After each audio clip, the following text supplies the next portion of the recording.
Welcome to another episode of Living Lives with Khalid. My guest today is someone very dear to me, Tanya Hope. She is an Hi, you actress. guys. Hey, Tanya.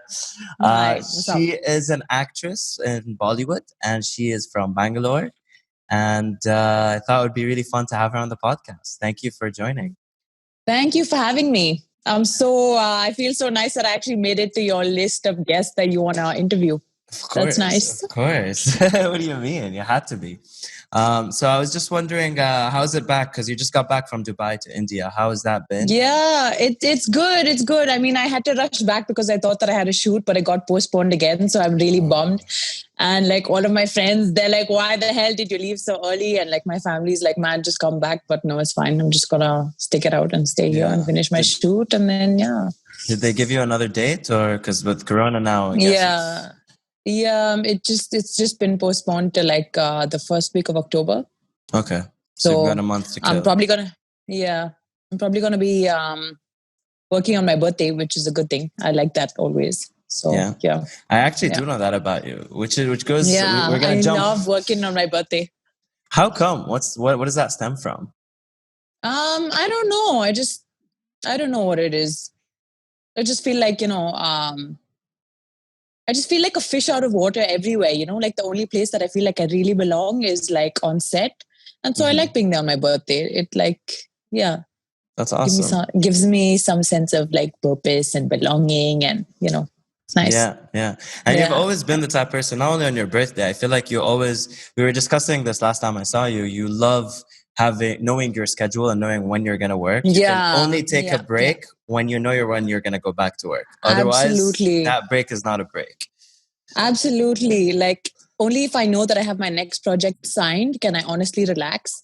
Like if I finish like shooting 3 movies at a time and I have like a couple of months off, but I haven't signed my next project, like I will be freaking out and I will not be able to relax.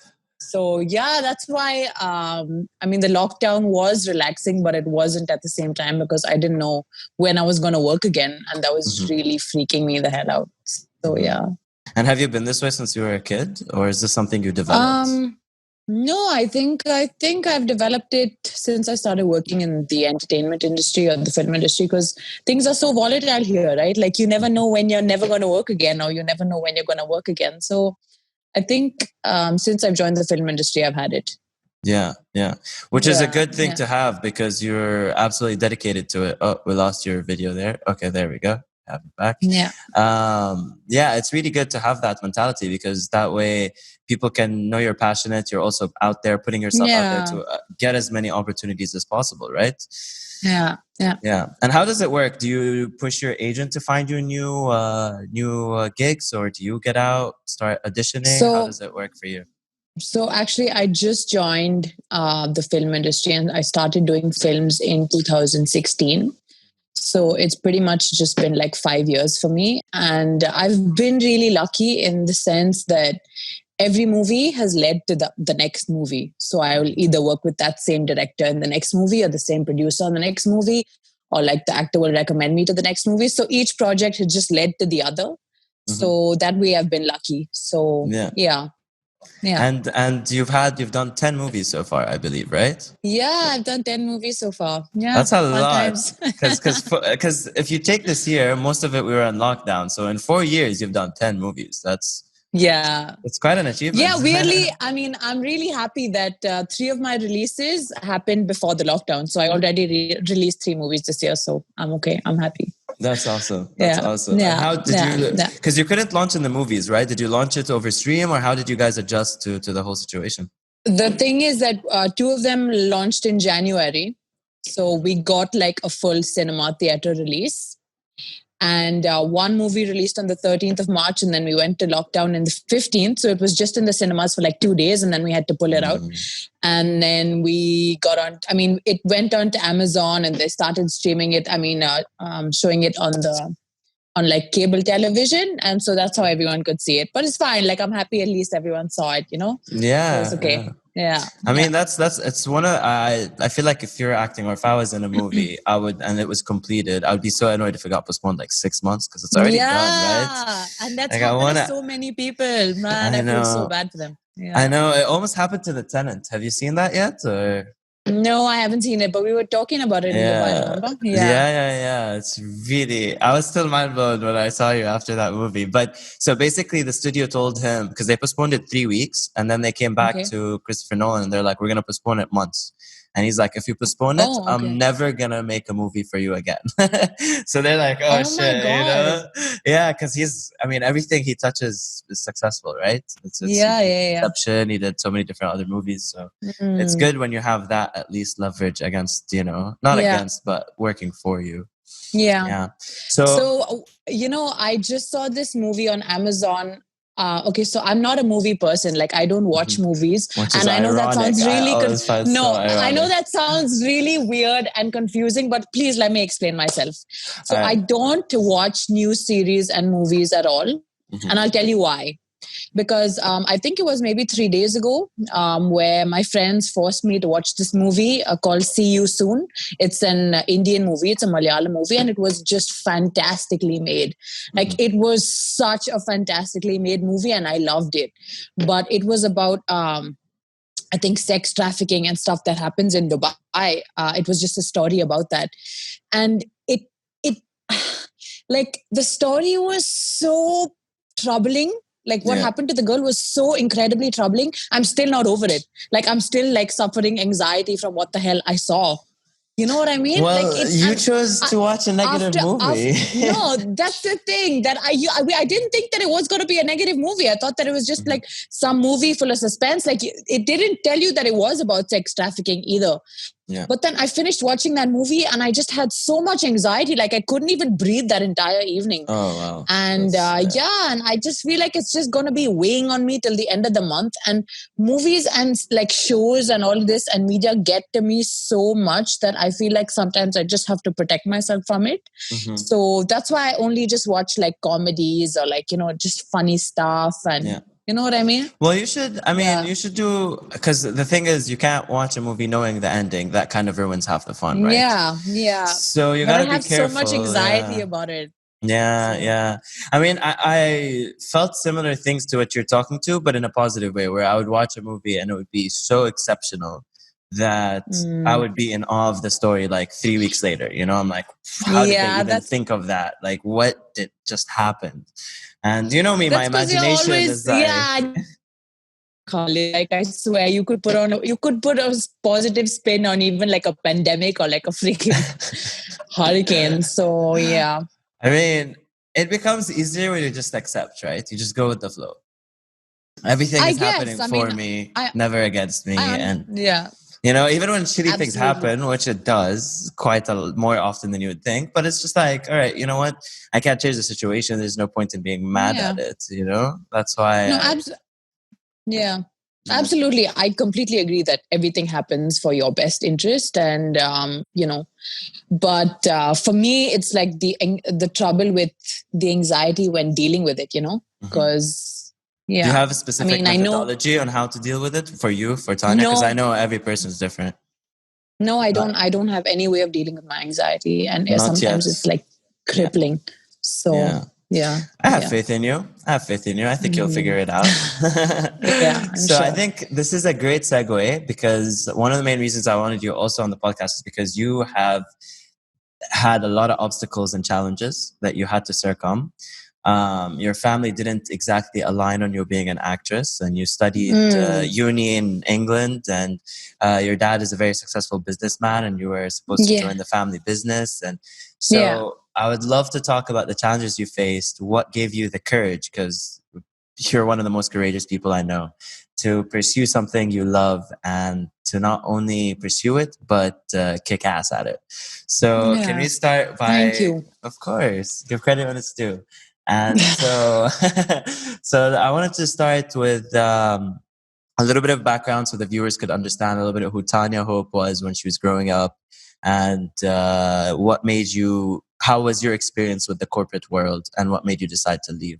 So let's just start with young Tanya going to study, and what your dreams were growing up, if you had any, because a lot of people don't know. And then I don't think that I had any dreams growing up. Like, I didn't think that I wanted to be this, I wanted to be that. There's nothing specific that I remember that jumps jumps out at me that I wanted to be. But I was a really fat kid, like really, really fat, and I would get bullied a lot. And I sort of started withdrawing into myself. And yeah, that's pretty much my childhood. I didn't have many friends and stuff in school and all of this. Did I was that just last by till myself. high school or? No, I think it got better in high school and then it got better in uni as well. And now it is, but it happened when I was a kid. So I think that always stays with me, you know? So now if anyone like ever like laughs at me or, you know, says something like nasty or something like that, or if someone says something nasty to someone else in front of me, it like triggers me, you know? It gets me really worked up. Like I still don't feel like I've healed that. And I feel like me being bullied as a kid has fueled my ambition like crazy. Yeah. Like I honestly feel like that was a catalyst to like me being so ambitious, and like, you know, never having any friends and stuff like this. It definitely like fueled my ambition. And then I think after uni, I joined my Wait, father. I'm going to pause you for just a second because I want to talk a little bit about the bullying, because I think that's something that a lot of people are going through. So I think we should at least dive a little bit deeper into it, because also I don't know if you know this, but I was also bullied. Oh really? Yeah. Did I not tell you this before? No, I think I was bullied, I want to say in middle school and early high school. I think going to Switzerland, summer camp or school or whatever you want to call it, really changed my perspective, because then I realized, but for me, it wasn't crippling as much as when I came back, I realized people don't know shit because I'm fucking cool. Yeah. So when I came back, I was like, you know what? Like, they don't know what they're talking about. They're missing out on a lot. And that's when I think it changed, because I wasn't very popular in my school, but I was popular in 3 other schools. So I kind of branched out to people with different schools, Okay. which was, you know, so for me, the bullying became more of a first, because I did positive thing. Yeah. At first, I did feel bad about it, and I did feel like, oh shit, I'm not worth much. Da da da da. But then I realized that just because a lot of people are saying something doesn't make it necessarily true. And that was my biggest epiphany from bullying, is that people don't know, you know, much at that age. And they have all these thoughts and they think, oh, it's going to be cool to do this, to say this, da da da da. People are laughing. That means I just said something not correct. So they continue on that pattern. But I think also when you get older, like you said, high school and uni, that whole thing is just gone because you don't really face that. So for anyone listening who is bullied right now, it's gonna get better. Life is amazing, and there's so much shit to do. And you can change it to something positive, like Tanya did, or like I did. Absolutely. I think everyone who's bullied, like, it just makes them reach into some place inside themselves. That's why they become like, they like explode, you know, later in life. I honestly feel like some of my worst experiences has driven me so much, like in anything, even like whether it's my ambition or whether it's like, you know, making myself better or just like healing or just like, you know, it really, all of the most negative experiences in my life, like the most emotionally turbulent and challenging times, like including this bullying thing, I feel like that has been my biggest strength to push me. Like if everything was just fine and just happy, like I'd be happy just being where I was, you know what I mean? But I keep pushing my boundaries and I keep like testing myself. Everything, something really heartbreaking happens, or every time like, you know, like this happens, like I get bullied or something, it really just pushes me to like explore my limits, you know, and that's actually it contributes so much more than we know. And I think when we look back at it, we realize it, but when it's happening to us, we don't see it. But these experiences contribute so much to our personalities and the person that we become. And more often than not, it's quite positive. These are positive things for sure. And like you said, when you're in the moment, you never know whether something is positive or negative, right? Because you don't see the long-term consequences of an event. So even though it feels pretty bad to be bullied, you don't understand the merit and the benefits that are going to come. And that's something I think you're very good at as well, Tanya.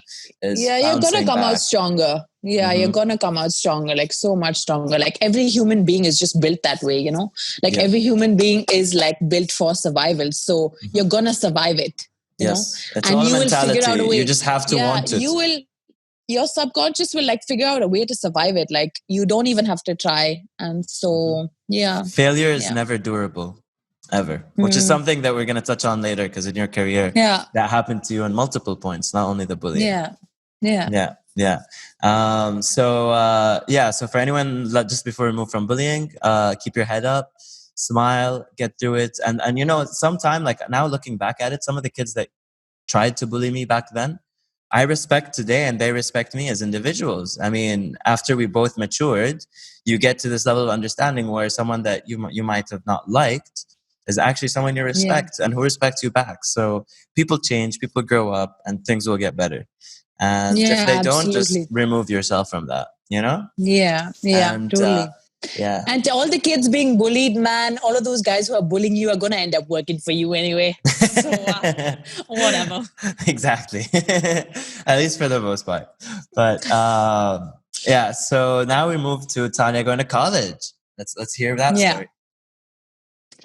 There's not much to tell. It was fun. I enjoyed myself. I went to England for 3 years. I studied international relations, and that was it. I still didn't know what I wanted to do. Like, I still was so unsure about what I wanted to do.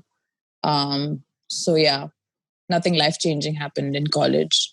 Did you have a lot of different groups of friends, or was it one group that you stuck to? Or I did. I had one group that I stuck to, and mostly all of them were from Cyprus. They would speak like Greek around me all the time.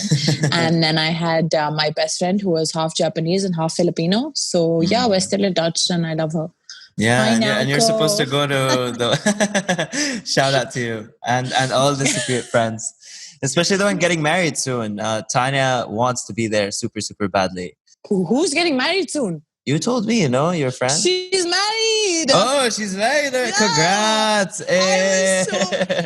I was so sad I couldn't make it there. I saw all of her wedding pictures and I'm like, damn. You're there in spirit. I'm sure she did. I'm sure she looked did. So beautiful. So now we go to you starting your career, your corporate career with your dad, who is a businessman, I believe, in real estate, correct? Yeah. So you got into real estate. What was your experience like? And So I think after uni, I had no idea what the hell I wanted to do. So I automatically, by default, just joined the family business. And I was working in my father's company for about 6 months. And I was learning about real estate, and I was learning about how the company works and all of this. But somewhere inside, I just felt like, man, this is just not for me. Mm-hmm. And I know my father because, I know him, we're close. And I know that he likes his things done in a particular way. Mm-hmm. And I respect that. That's probably why he's such a successful man right now, because he knows what he wants and he knows how to get it, and he knows, who to put where in his company to get it done. And I don't mean this in a negative way, but I just didn't want to live under somebody's shadow like that. You know what I mean? Yeah. I just felt like my personality is not going to be able to flourish if I'm under this umbrella. Mm-hmm. Like, I felt inside that I need to move out. I need to make a name for myself, and I have to start doing things that I like and that I want and that make me feel alive. Mm-hmm. At the same time, I do recognize that he has an absolutely amazing platform, his company, and it can reach heights and we can contribute so much to the world. And I absolutely acknowledge that. And my brother and my sister, who are currently in the business, they are like flourishing with it. I mean, they have really been able to utilize the platform my dad has given them, and they're honestly doing super well. And they are doing things for the world that is absolutely fantastic. Yeah. Like affordable housing and all of this. But I just felt, for me, like my personality, I'm not going to be able to flourish in that environment. So I had to step out. And when I did, it ended the relationship that I had with my father, and we were extremely close. When I decided to move out of the company, I honestly still at that point didn't know what I wanted to do, but I just knew that I had to move out. Yeah. So I joined the Miss India pageant. There was no real big reasoning behind it. It was just that it was just like I needed a platform to launch my career, and I'm going to use this one. Yeah. And so I went to a pageant training school, and I did the pageant. And then my father found out that I did. I didn't tell him because I was scared. I didn't tell him that I was going to join the pageant because, I mean, if I were to tell you honestly, it was because I was scared. Yeah. And I thought that he would like consciously try and stop me. So I just went and I did it without him knowing. And it was crazy, by the way, how we hid it from him. Like me and my sister and my mom, we properly like hid it from him. Yeah. And the day that it came in like the newspapers of all of the girls in the Miss India pageant, like all of our faces would come, and my mom and my sister knew that he was gonna see it. So we like all of the papers. Yeah. All of the newspapers that would come into the house and into his entire office, which is 4 floors. My sister went at 5 o'clock in the morning and she took all of the papers out of the house and out of the office. She went and collected the entire bunch so that nobody in the office or at home would see. Shout out Amanda. That is sisterhood. Wow. I know. That's amazing. Yeah. It's crazy. And imagine this, all right? Like one of the colleagues was flying from, I think, Delhi to Bangalore, and he saw it because he was on the plane and he was reading the newspaper on the plane and he saw it and he saw me and he saw my name and he was like, what? No. And then as soon as he landed, he called my dad and he's like, your kid is in the Miss India pageant. Did you know that? And I think that's when my dad found out, but he never confronted me about it. But then after I finished the pageant and I didn't win, which was heartbreaking, but hey, anyway. You got second place, I believe, right? Or no. I came like 5th or something. Oh, 5th? Okay. Yeah. But that must have been tough because you're in front of a huge crowd, no? And the newspapers and all of that. But I saw also online you won some sort of Miss India, right? For a town or something? Or for Calcutta, it was a city pageant. Yeah. City pageant. So then, So then I went and I spoke to my father after the pageant was done, and I came back home, and he was like, "Look, I'm really disappointed that you didn't tell me all of this and stuff." And he's like, "You'll just have to." It was a long conversation, but basically the gist of it was just that you'll have to choose me, or you'll have to choose this career path, and even though it was heartbreaking to like no longer have a relationship with him, I just knew that it was something that I had to do for myself, even if it's just to just be like, no, man, like I got to be independent and I have to be able to take my decisions myself, and I just didn't want to be like bogged down by this emotional, thing. And it was just a stance that I had to take for my independence. Like it was so necessary for me because I felt like I've constantly been bullied into everything. And I had just reached a point where I'm like, no, man, I'm not going to let anyone bully me again, whether it's my mom or my dad or my siblings or whatever. I'm not going to be bullied. And then I was just like, Papa, I'm so sorry. I'm not doing this to you. I'm doing this for myself. I have to do it for myself. And then our relationship ended. And then I moved to Bombay and my mom was supporting me because obviously I wasn't making any money at that point. And then as soon as I moved to Bombay, like I got my first movie and then I got my second and my third. And then I eventually became financially independent. And I'm so lucky that it worked out. I feel like if it didn't, I would have to like come back with my tail between my legs and that would have been so bad. Yeah. No. I think you would have figured it out. I mean, look, you have this fierce personality, right? It takes a lot of guts to tell your dad who you love, who I know you love very, very dearly. Dad, I'm sorry, but for this time, I got to pick me. And not knowing whether you're going to repair that relationship ever, Yeah. Especially... Sorry, continue. And I really didn't think that our relationship would have ever been mended because he's such a powerhouse. And honestly, his entire family, like even his extended family, everybody just blindly listens to him, right? Yeah. And I don't mean that in a negative way. I mean, I love them and they just they respect him so much. I mean, he's a great leader. He's very successful, and I've never met him. I have yet to meet him, but he sounds like someone who is not only inspirational, but who can lead a team properly. And that is someone who you look forward to, up to. Yeah.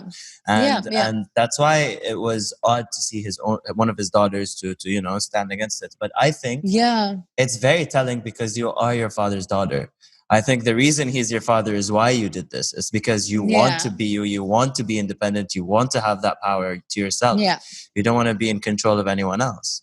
And so I think that it's very telling and very understandable that you wanted to do you. It's just what's amazing and astonishing is not many people decide that to quit when they have something going on for them. Like, let's say you're in a job, you're not happy, but you're getting paid.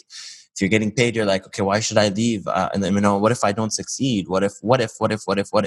But really, quitting is the catalyst that provides you the opportunity to succeed. Because if you never leave, you're never going to face that opportunity. A lot of people say, I'm going to find that safety net. And once I do, I'll quit.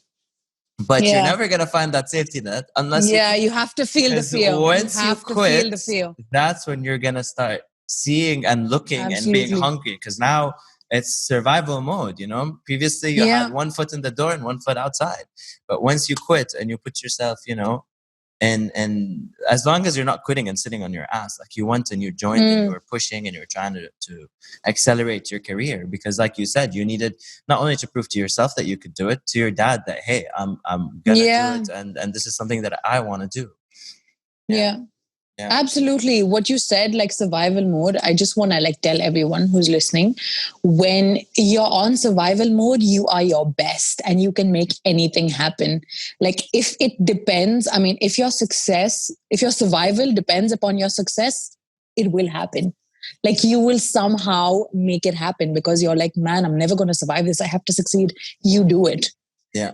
Like there were definitely points where I was like, dude, I just ended my relationship with my dad. I can never go back. What the hell am I going to do? Like, what did I do? And he was like, it's done. And you have anxiety and panic attacks and all of that. And then there would be times where I wouldn't have my next movie signed and I would honestly go into a panic and I'd be like, fuck, did I make the wrong decision? Oh my God. And then, no, but that's what, continuing from your point, if your survival depends upon your success, it will happen for sure. Yeah. Things just work out, Yeah. The world gives you, because you're working towards it and you want it daily, and it just, I think everything aligns itself, Yeah, absolutely. Yeah. And what was I going to say? I forget now. I don't know. I'm not in your mind here. We were talking about your dad's survival mode, and you have quit. And, yeah. And so then after a couple of years, when I was at a particular level of success, my dad started hearing about me, and they were all like, oh, she's quite successful in what she's doing and stuff like this. So I think it was at the beginning of this year in January, where my dad just came and he started talking to me like everything was normal. And then I asked him, do you want to watch a movie of mine that just released? And he was like, sure. This was in March. And so me and the entire family and him, and we haven't seen each other for 5 years. Yeah. And he comes into the cinema that we have at home, and I play the movie for him, and he watched the whole movie. And at the end of the movie, he's like, really nice, man. I'm proud of you. I'm like, thanks. So it's good. It's been good. Yeah. It was amazing. It was, I honestly, I didn't think that it was ever going to happen this lifetime, at least. I told you it would. I always told you, just be patient, keep at it, And I'm happy it did, because not only do you deserve it, I think when you talk about acting, people can see the fire in your eyes and the excitement and the joy it brings. Yeah. So I think him being your father, because he hasn't seen you in 5 years, he didn't understand that yet. But the second he saw your work ethic translated into a movie and how exceptional you were, I still need to watch that movie, but how exceptional you were in that movie, I'm sure, he couldn't be anything less than proud, It's hard to. So I'm very happy that you managed to get that closure and that happiness. Yeah, and now, it was nice. It was really nice. And now it's only going to be uphill from here, because now you have his support in addition to your work ethic, So I'm very absolutely grateful. Yeah. So those are the two things I feel that have really driven me, first it was just the bullying, and then it was just the heartbreak from my dad, it really drove me. And I realized that these things drive people so much, when you're really heartbroken or you feel really shitty, man, it really drives you in your career. Yeah. But then I think I got to a point where I realized, man, I can't keep getting my heart broken to be ambitious or push myself further. Of course. So then I was just like, no, you know what? I'm just going to keep working. Yeah. I don't have to be in a bad place or whatever to push myself. But I think that if you just wake up and do something consistently every single day, you're going to reach where you want to reach. You know what I mean? And at the end of the day, you love doing what you're doing. Like, I love doing what I'm doing every day. So I'm just going to keep doing that. Like, people are always asking me, man, like, don't you have a vision and don't you have a trajectory and what are you doing and what do you want to do and where do you want to go and what kind of movies do you want to do? I'm like, man, I really enjoy the work that I'm getting. I'm really happy with the movies that I'm getting, with the roles that I'm playing and the success that those movies and those roles are getting. I'm really happy with it. And I'm just going to consistently do that till the day that I die, for sure. Yeah. So yeah, I'm just kind of keeping it simple and yeah, just doing that. So I have two things about you. And then also one thing about what you just said is that for me personally, I like to have a year goals. So in this year, what do I want to accomplish, or not necessarily accomplish, but what do I want to do? You know, so I want to cross this, and that. So I have short-term goals for a year. Now in 5 to 10 years, I have a vision of who I want to be, what type of things I want to be doing, but not exactly, oh, I'm going to live there. Oh, I'm going to be doing this job. Oh, no, I know I want to do, I want to run businesses. I know I want to have something creative on the side, maybe acting, directing or something like that. And I know I want to start charity work. So eventually I want to also do that foundation. So that's what I want to do in, let's say 10, 15, 20 years.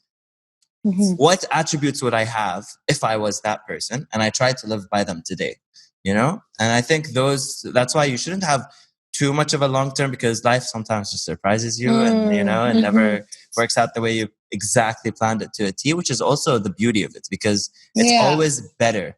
What life gives you, if you manage, sometimes it gives you a shitty situation, but that's also goes towards you, Tanya. You're a person that really understood that failure is not durable. You can really switch it. You can take this L and you can change it to a W, to a win. And that's something that's very unique.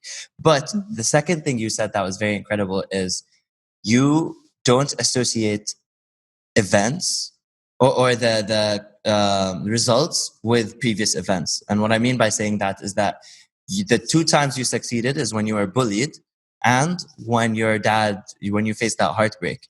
And you realize that success stemmed from that pain. But you realize that, wait, I don't need this pain in order to succeed, which is a very, very important distinction to make. Because if you don't, you're going to continue in that vicious cycle. And you're going to keep creating those situations for yourself. Exactly. You're going to manifest the situations or you're going to invite that energy towards you. And it's not necessary, you know? And that's why when you made that distinction where, you know what, actually, I don't need pain to succeed. I just need to be me and love what I'm doing. Then you're going to even succeed a lot more, because now you've taken the good attributes from the failure and you disassociated it with the negative attributes of that resulted in that failure. So I think that's something that a lot of people fail at, or if they don't fail at it, they take a long time to figure out. So I think it's very important for anyone listening to realize those two distinctions, that failure is never durable. Absolutely. You can change anything around. She failed in the beauty pageant, but that beauty pageant gave her the power to become you know, I'm telling you, her name is going to be everywhere in the future. 20 years from now, she's going to be in Hollywood. She's going to be like, your work ethic, it's very incredible. And so, you know, I really hope that viewers will learn these two things from you. Yeah, I hope so. And wow, thanks for putting that in perspective. I mean, you articulated it so well. It pretty much put it in perspective for me. Thank you. Of course, my pleasure. That's what I try to do. But moving on to the charity work, you mentioned a little bit about your sister and your brother contributing to affordable housing and all of that. Yeah.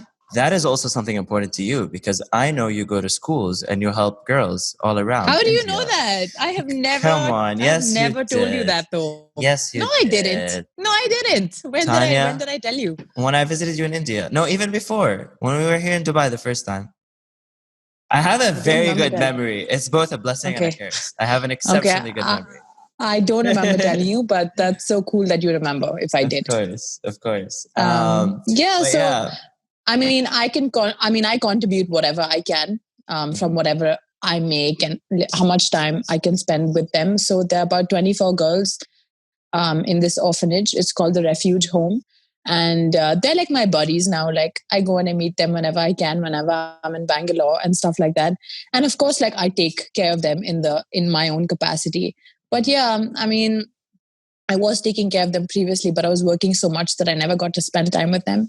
But then I realized that the time that I can give, like, yeah, money is okay, whatever, you support them like financially, and that's fine too. But the time that I gave them, like I'd probably take all of them out for a movie, they value it so much more, man. Like it's crazy. Like, you know, all of them, like they don't have like a mom or dad or whatever. And you know, they just getting that love from someone and feeling like they're at home with someone. It's you should like see them. Like I'll probably take you the next time if you ever come to Bangalore. I'll take you to them. Like you should see how their face lights up just when, like, you know, you walk in and you're talking to them and you're like asking them how they are. It's amazing. And honestly, I feel like every time I'm feeling like like whatever, like it's the worst day ever, I just go and I be with them and it's just all gone. It's just all gone. You know, I don't even think of anything else when I'm with them. I don't even feel anything when I'm with them. It's just, it's amazing. It's amazing. They've contributed so much to my life and they've given me so much purpose. You know what I mean? Mm-hmm. Like so much purpose. Like the time that I spend with them and like the money that I spend, like for them, it's like, it feels like the most worth it. The money that I'm spending, you know. I mean, you are changing their it's lives, you know, which is something incredible, you know. And like you said, it's not only monetary; it's just the figure of being with them. And it's reciprocated. It's both ways, like you said. They feel inspired by you, I'm sure, and they love you as someone who's, you know, that genuinely cares about them, and they can see it. And then you feel it from them to you. Yeah, in 2 weeks they're all gonna come over and we're gonna watch my movie. Yeah. yeah. That's exciting. We're gonna watch my movie together. Yeah. A lot of them are like, oh, we want to be actresses because you're an actress. No, none of them are like that. No. How old are they? Because they're young, right? They range from like 5. The youngest one is like 5, and the oldest one is like 18, like 17. Okay. So yeah, and there are 24 of them. So yeah, 24. Yeah, they're cute. That's amazing. I love them. Yeah, I'm sure I'd love to meet them one day. It would be really cool. Yeah. No, that's amazing because I think that's it's important for people to have a figure of that cares about them and also a mentor in a lot of ways because I think that it changes someone's life. It really, really does. When someone lends a hand and more than a hand actually is there to care about you and to show you what's right, what's wrong, and I think that's one of the main things I want to do in life. I do want to mentor like 5 to 8 kids, also help a lot more. But I want to mentor kids, put them not only through school and college, but also be a guiding figure. Yeah. Because there is, I feel, a lot of toxicity in the world. There is also a lot of great and goodness in this world. A lot of people tend to focus on the negative because, whether it be social media, whether it be human nature to try and feel, everyone wants a scapegoat, right? Everyone wants to blame someone or something or some event. Like a lot of people are telling me, oh, now I'm stuck for 3, 4, 5 months in my home. What am I doing? I personally changed it around. I worked out a lot. I watched a lot of, I watched TV. I did enjoy it. But I also started my podcast. I started doing a lot of different things. It always is up to you. And I think that individuals tend to go towards the negative because it's just an easy thing to do. It's not easy to be positive. I've had shitty things in the past couple of weeks. My last couple of weeks weren't the easiest necessarily weeks in my life, but I have to remind myself. What happened? Well, my dad, we had a little bit of a cancer scare with my dad. So that was a little bit scary. Yeah, but, you told me about that one. Yeah. So that was a bit of a scare, but thankfully we're doing what we can. He's fine now. And alhamdulillah, it's not cancer, so that's good. And so it wasn't the easiest 2 weeks, but at the same time, it's like everything is happening for me, not against me. Everything's happening for him, not against him. And whatever it is, we deal with it. There's no way me feeling sorrow, me feeling shitty about it is not going to change the situation. It's only going to make me feel worse. So rather than feel worse, I try to keep busy and try to be positive because I think that's the only way you can take life, One of my Absolutely. good friends who I really want you to meet, he once told me, he's like, if I've learned anything in life, he's 49 now. He's like, if I've learned anything in life, is that you should just laugh at everything. And he's had a great life, but he's also had very difficult situations in his life. You know, his story is inspiring, and he's had. I hope to have him soon on the podcast, but it was really. It resonated with me when he said that, because you just have to laugh no matter what happens. Yeah. In the end, even if you're faking it, because I think there's some scientific study, I forget, don't quote me on this, but I believe I read this somewhere, that even if you smile and just faking a smile, like your body is actually feels better. You know, it actually does release serotonin or one of those, you know, like you feel better, and eventually it actually just goes away. Yeah. I'm gonna try that. I've never done it before, but I'm gonna try. Yeah.